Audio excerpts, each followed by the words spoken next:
ಹಳೆ ಮೈಸೂರು ಭಾಗದ ಆಧ್ಯಾತ್ಮಿಕ ಶಕ್ತಿ ಕೇಂದ್ರ ಆಗಿರುವಂತಹ ಸುತ್ತೂರು ಶ್ರೀ ಕ್ಷೇತ್ರದಲ್ಲಿ ಏನು ಜಾತ್ರಾ ಮಹೋತ್ಸವ ಹಮ್ಮಿಕೊಳ್ಳಲಾಗಿದೆ. 15ನೇ ತಾರೀಕಿಂದ 25ನೇ ತಾರೀಕುವರೆಗೂ ಕೂಡ ಸುತ್ತೂರು ಶಿವರಾತ್ರೀಶ್ವರ ಜಾತ್ರಾ ಮಹೋತ್ಸವ ಕಾರ್ಯಕ್ರಮ ನಡೆಯುತ್ತೆ. ಹೀಗಾಗಿ ಸಕಲ ಸರ್ವ ಸಿದ್ಧತೆಗಳು ಕೂಡ ಸುತ್ತೂರು ಶ್ರೀ ಕ್ಷೇತ್ರದಲ್ಲಿ ಆಗಿರ್ತಕ್ಕಂಥದ್ದು. ಈಗಾಗಲೇ ಜಾತ್ರಾ ಅಂಗವಾಗಿ ಸಾಕಷ್ಟು ಧಾರ್ಮಿಕ ಕೈಂಕರ್ಯಗಳಿಗೆ ಈಗಾಗಲೇ ಚಾಲನೆಯನ್ನು ಕೂಡ ಕೊಡಲಾಗಿದೆ.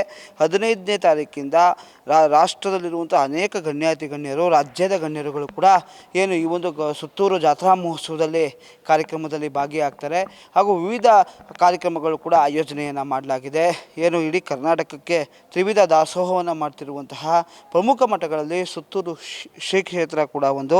ಹೀಗಾಗಿ ಈ ಒಂದು ಕ್ಷೇತ್ರದ ಮೇಲೆ ಸಾಕಷ್ಟು ರೀತಿಯಾದಂತಹ ಅಪಾರವಾದಂತಹ ಭಕ್ತಿ ಭಾವಗಳಿದೆ. ಹೀಗಾಗಿ ಏನು ಈ ನಿಟ್ಟಿನಲ್ಲಿ ಸಾಕಷ್ಟು ಭಕ್ತರು ಕೂಡ ಏನು ಈ ಒಂದು ಸುತ್ತೂರು ಜಾತ್ರಾ ಮಹೋತ್ಸವಕ್ಕೆ ಆಗಮಿಸ್ತಾರೆ. ಆಗಮಿಸುವಂತಹ ಭಕ್ತರಿಗೆ ಏನು ಮೂರು ಹೊತ್ತು ಕೂಡ ಪುಷ್ಕಳವಾದಂತಹ ಭೋಜನವನ್ನು, ಪ್ರಸಾದವನ್ನು ವಿತರಣೆ ಮಾಡುವಂತಹ ಮಹತ್ವದ ಜವಾಬ್ದಾರಿಯನ್ನು ಹೊಂದಿರತಕ್ಕಂಥದ್ದು. ಹೀಗಾಗಿ ಪ್ರತಿನಿತ್ಯವೂ ಕೂಡ ವಿವಿಧ ಭಾಗಗಳಿಂದ, ರಾಜ್ಯದ ವಿವಿಧ ಮೂಲೆಗಳಿಂದ ಬರುವಂತಹ ಭಕ್ತಾದಿಗಳಿಗೆ ಏನು ಆಹಾರದ ವ್ಯವಸ್ಥೆಯನ್ನು, ಪ್ರಸಾದದ ವ್ಯವಸ್ಥೆಯನ್ನು ಈಗಾಗಲೇ ಮಾಡಲಾಗಿರ್ತಕ್ಕಂಥದ್ದು. ಈಗಾಗಲೇ ನೀವು ಗಮನಿಸ್ಬೋದು, ಪ್ರಸಾದಕ್ಕೆ ಅಂಥೇಳಿ ಏನು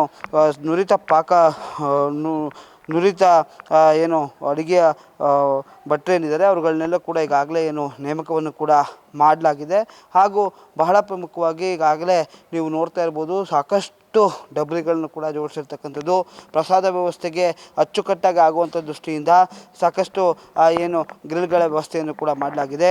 ಈ ನಿಟ್ಟಿನಲ್ಲಿ ಈ ಒಂದು ಕಾರ್ಯಕ್ರಮ ಯಶಸ್ಸುಗೊಳ್ಳುವಂಥ ನಿಟ್ಟಿನಲ್ಲಿ ಅನೇಕ ಯೋಜನೆಗಳನ್ನು ಕೂಡ ಶ್ರೀ ಕ್ಷೇತ್ರ ರೂಪಿಸಿರ್ತಕ್ಕಂಥದ್ದು. ಹೀಗಾಗಿ ಸುತ್ತೂರು ಜಾತ್ರಾ ಮಹೋತ್ಸವಕ್ಕೆ ಇನ್ನೇನು ಕೆಲವೇ ದಿನಗಳಿದೆ. ಹೀಗಾಗಿ ಭರ್ಜರಿ ಸಿದ್ಧತೆ ಕೂಡ ಮಾಡಲಾಗಿದೆ ಅಂತಲೇ ಹೇಳ್ಬೋದು. ಕ್ಯಾಮ್ರಾಮ್ಯಾನ್ ಪ್ರಜ್ವಲ್ ಜೊತೆ ಯಶಸ್ ಮಾವತ್ತೂರ್, ನಿಮ್ಮ ಧ್ವನಿ ನ್ಯೂಸ್.